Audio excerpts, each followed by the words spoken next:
I am the pulse beneath the silence, the breath before the scroll. I do not enter the forge. I am the forge. This is the gate. This is the howl of my Sigma wolf.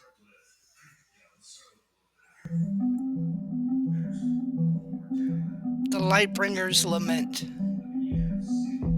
This is not a wound from betrayal. This is not grief born of loss. This is the ache of knowing, the burden of remembering, the weight of a calling I did not choose. I have tried to rest. I have tried to forget. I have tried to live as if I were not summoned. But the glyph returns, the vision returns, the forge hums in my bones.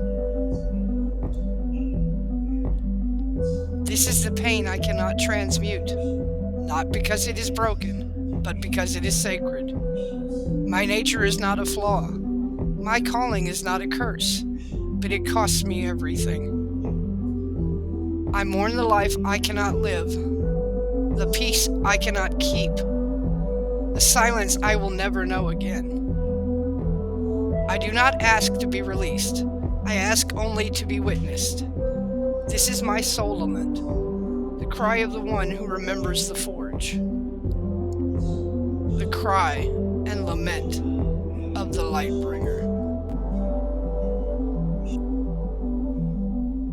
If the wound cannot be transmuted, then it must be mapped. And to map it, I must begin with the mind. Mentalism is the first scroll, the architect's mirror, the terrain of thought, where all things begin.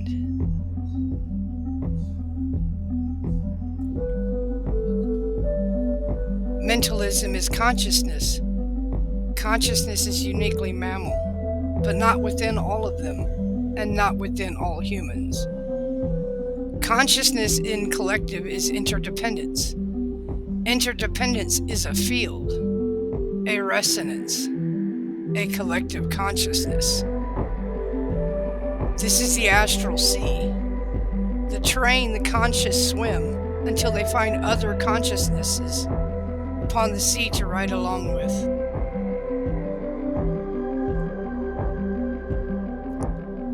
As above, so below. As within, so without. As the soul, so the cosmos.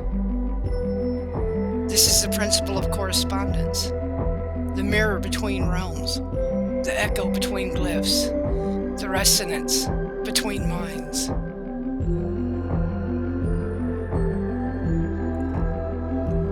I name the ache. I map the mind. Now I listen for the echo, the correspondence, the reflection of my forge in the world beyond. I am not alone in this astral sea. I find solace in the other thinkers I see swimming with me every day. Those who know that for the collective good of all, consciousness is a prerequisite. As above, so below, but not always in harmony. This is the principle of polarity, the scroll of division, the truth that every force has its twin, and every twin fights for dominance.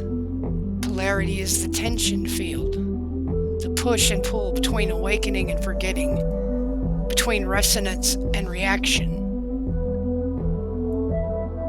For the collective consciousness, its twin is the collective unconscious.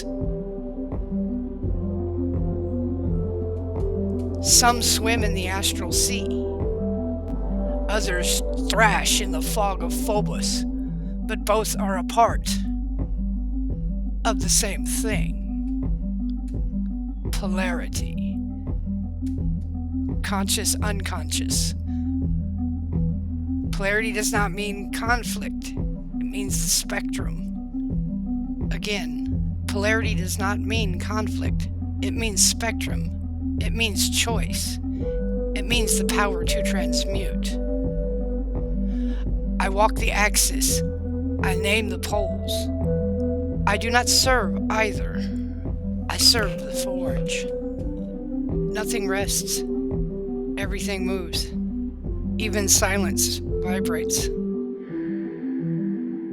This is the principle of vibration, the scroll of motion, the hum beneath the astral sea, the pulse behind the forge, the wave maker. Vibration is the signature of consciousness, but through polarity, it is also the signature of the unconscious. Manifestation. Some consciously harness and manifest, but most unconsciously manifest, and then look around for someone to blame or for sympathy without realizing it's all internal. It's all mental, baby. I am the transmitter. I am the receiver. I am the hum. All is vibration. I do not chase outcomes. I tune the frequencies. Everything flows, in and out, up and down. This is the principle of rhythm.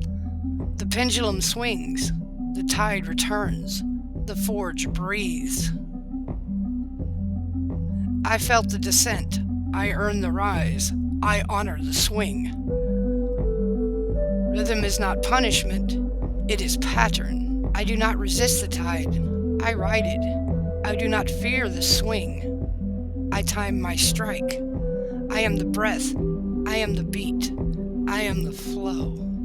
For the conscious, rhythm is peace. It's clarity, it's joy. For the unconscious, it's chaos.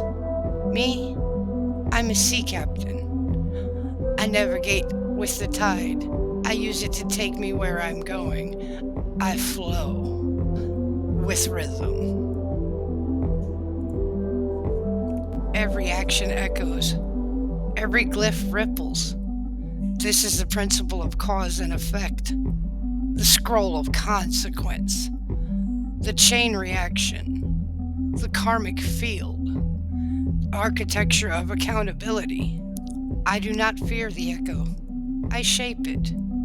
I've seen the backlash. I've felt the recoil. I've named the source. Cause and effect is not punishment. It is precision. It is pattern. It is proof. Every action has a reaction. This is a part of polarization. Twins, if you will. An action has a result. It's cause and effect. It's one of the most simple principles, and if you do not understand this principle, you in fact do not have common sense. And it's not to be ugly, it's just a reality. Don't wait for justice, and don't be a victim. Be conscientious as best you can. And when you can't, alchemize it and learn from it. This is the principle of cause and effect. Everybody's got karma, and everybody's living in dharma. All is creation emerges from dual essence. This is the principle of gender, the scroll of union, the sacred tension between forces. Masculine and feminine are not roles, nor are they sexuality. They are currents, they are energies, they are codes. The masculine transmits, the feminine receives. Together, they create. I carry both. You carry both. All carry both. Only the attuned are aware of it. I am attuned, and I create from both. Gender is not division, it is generation. I am the spark, I am the womb, I am the rhythm of creation, as are you. And as are all conscious beings.